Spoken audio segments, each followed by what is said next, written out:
அன்புள்ள தங்கத்தமிழன் யூடியூப் உங்களை வரவேற்பது முருகவேல் திருமலைசாமி செங்குட்டுவன்.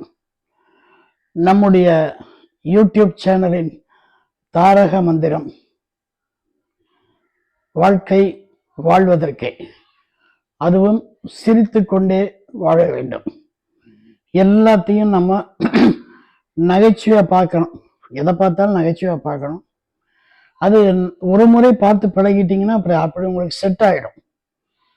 சிரிக்க தெரியாமல் இருக்கவே கூடாது. சிரிச்சா நீங்கள் அழகாக இருப்பீங்க. வேணா கண்ணாடியில் சிரிச்சு பாருங்க. இப்போ உங்களுக்கு நம்ம ஃபேமிலியில் வழக்கமாக நடக்கிற ஒரு நிகழ்ச்சி, அதுக்கு ஒரு சின்ன பாலிஷ் எல்லாம் போட்டு உங்களுக்கு கொடுத்துருக்கேன்.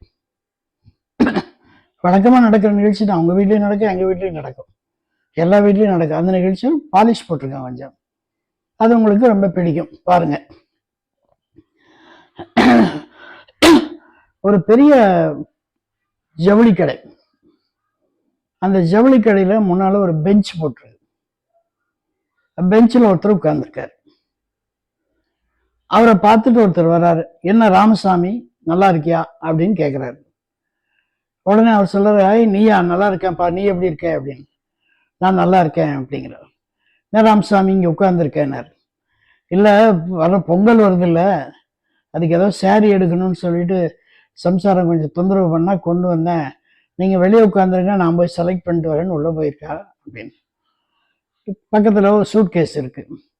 எங்கே அப்படியே ஊருக்கு போகிறீங்களான்னு கேட்டேன். அப்படி ஆமாப்பா, கொஞ்சம் இது கடைசியில் சொல்கிறேன் அப்படின்ட்டு, இங்கே வா, உன்னையே என்னத்துக்கு வந்திருக்கேன்னு. நானும் அதே மாதிரி தான் வந்திருக்கேன், என்னோட ஒய்ஃபும் உள்ளே தான் போயிருக்கா அப்படின்னு. சரி வா உட்காரு அப்படின்னு. உட்கார்ந்த உடனே ராமசாமி வீட்டிலலாம் நல்லா இருக்கிறாங்களா அப்படின்னு சொல்லி கேட்டார். இவர் நல்லா இருக்காங்கன்னு சொன்னோடனே இவர் சொல்றாரு, தம்பி, கடவுள் முதல்ல தாவரங்களை தான் படைச்சாரு, பிளான்ஸ். அதனுடைய பெருக்கம் ரொம்ப ஜாஸ்தி ஆச்சுன்னு அதை கட்டுப்படுத்துறதுக்கு ஆடு மாடு அந்த மாதிரி வரைகிற படிச்சாரு. அவையெல்லாம் இதை சாப்பிட்டு ஓரளவு கண்ட்ரோலுக்கு வந்துச்சு. ஆனா ஆடு மாடெல்லாம் பெருகி போயிடுச்சு. அதனால அவர் என்ன பண்ண, சிங்கம் புலி அந்த மாதிரி வெரைட்டிஸா படைச்சாரு. படைச்சோன்னா இப்ப அது கண்ட்ரோல் ஆயிடுச்சு, இது ஜாஸ்தி ஆயிடுச்சு. அப்புறம் இதனுடைய கோட்டமெல்லாம் அடக்கிறதுக்கு மனிதனை படைச்சாரு. மனிதன் என்ன பண்ணா, இவனை வேட்டையாட ஆரம்பிச்சான். வேட்டையாட ஆரம்பிச்சு அதை சாப்பிட ஆரம்பிச்சோன்னா அவனுக்கு கொழுப்பு ஜாஸ்தி ஆயிடுச்சு. அப்ப அவனை அடக்கணும் இல்லை, அதுக்காக என்ன பண்ணாரு, ஒரு பெண்ணை படைச்சாரு. அந்த பெண்ணை படைச்சோன்னே இவன் கண்ட்ரோல் ஆயிட்டான். யாரு, அந்த ஆள் கண்ட்ரோல் ஆயிட்டான். ஆனா சாமிக்கு நிம்மதி போயிடுச்சு அப்படின்னு சொன்னார். அதுக்கு இந்த பக்கத்துல இருக்க ஆள் சொன்னாரு, பாருப்பா, எனக்கும் நிம்மதி போயிடுச்சு அப்படின்னா. ஏன் அப்படின்னு. இந்த பாரு, சம்சாரம் உள்ள போய் 1.5 மணி நேரம் ஆச்சு, இன்னும் வரல, எனக்கு வேற பசிக்குது அப்படிங்கிறான் ராமசாமி. அதுக்கு சொல்றாரு, ஏப்பா, இந்த 1 மணி நேரத்துக்கே இப்படி சொல்றியே, நான் கிட்டத்தட்ட 1 வாரம் ஆச்சுப்பா. 1 வாரமா சம்சாரம் உள்ள செலக்ட் பண்ணிட்டு இருக்கா. எவ்வளவு புடவை செலக்ட் பண்றா, ஒரு புடவை ஒரு ஜாக்கெட் செலக்ட் பண்றா.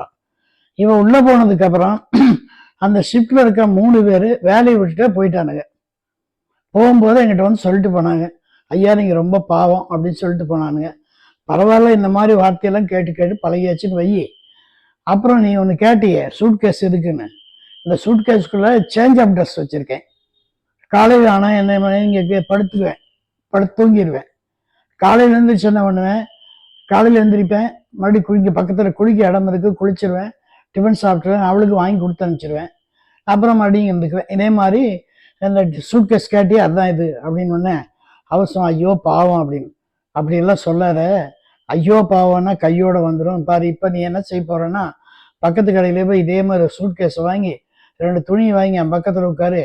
ஏன்னா உன் சம்சாரம் அப்படித்தான், என் சம்சாரம் 1 வாரம் ஆச்சு இப்போ வந்துருவா, உன் சம்சாரம் நான் 4-5 நாள் கழிச்சு தான் வருவா, அதனால உட்காந்துக்கப்பா அப்படின்னு சொன்னா அவன் மயக்க கீழே வந்துட்டான். இப்படித்தான் நடக்குது, இப்படிதான் நடக்கும். உங்களுக்கு நடந்திருக்கும், எனக்கும் நடந்திருக்கும், எல்லாத்துக்கும் நடந்திருக்கும். இந்த கதை உங்களுக்கு பிடிச்சிருக்குன்னு நினைக்கிறேன். பிடிச்சிருந்ததுன்னா லைக் பண்ணுங்க, ஷேர் பண்ணுங்க, எல்லாத்துக்கும் பாஸ் பண்ணுங்க. வாழ்க வளமுடன், வாழ்க வளமுடன், வாழ்க வையகம்.